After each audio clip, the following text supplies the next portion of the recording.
إن في خلق السماوات والأرض واختلاف الليل والنهار والفلك التي تجري في البحر بما ينفع الناس وما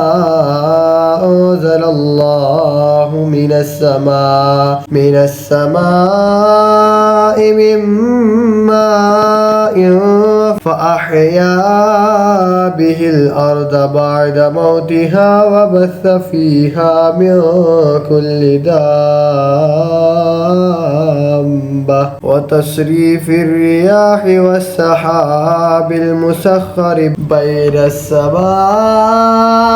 والأرض لآيات لقوم يعقلون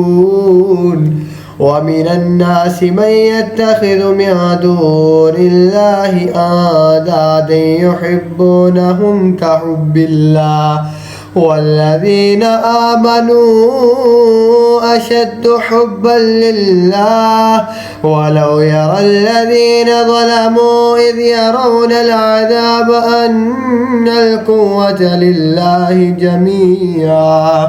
جميعا وأن الله شديد العذاب إذ تبرأ الذين اتبعوا من الذين اتبعوا ورأوا العذاب وتقطعت بهم الأسباب وقال الذين اتبعوا لو أن لنا كرة فنتبرأ منهم كما تبرأوا منا كذلك يريهم الله آمالهم حسرات عليهم وما هم بخارجين من النار। बेशक आसमानों और ज़मीन की पैदाइश और रातों दिन का बदलते आना और कश्ती के दरिया में लोगों के फ़ायदे लेकर चलती है और वो जो अल्लाह ने आसमान से पानी उतार कर मुर्दा ज़मीन को इससे जला दिया और ज़मीन में हर किस्म के जानवर फैलाए और हवाओं की गर्दिश और वो बादल के आसमानों ज़मीन के बीच में हुक्म का बांधा है। इन सब में अक्लमंदों के लिए ज़रूर निशानियां हैं और कुछ लोग अल्लाह के सिवा और माबूद बना लेते हैं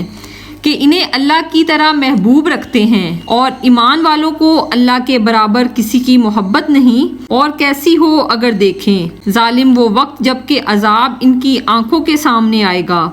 इसलिए कि सारा ज़ोर खुदा को है और इसीलिए कि अल्लाह का अजाब बहुत सख्त है जब बेजार होंगे पेशवा अपने पैरों से और देखेंगे अजाब और कट जाएंगी इन सब की डोरें और कहेंगे पैरोकाश हमें लौट कर जाना होता दुनिया में तो हम इनसे तोड़ देते जैसे उन्होंने हमसे तोड़ दी यूं ही अल्लाह इन्हें दिखाएगा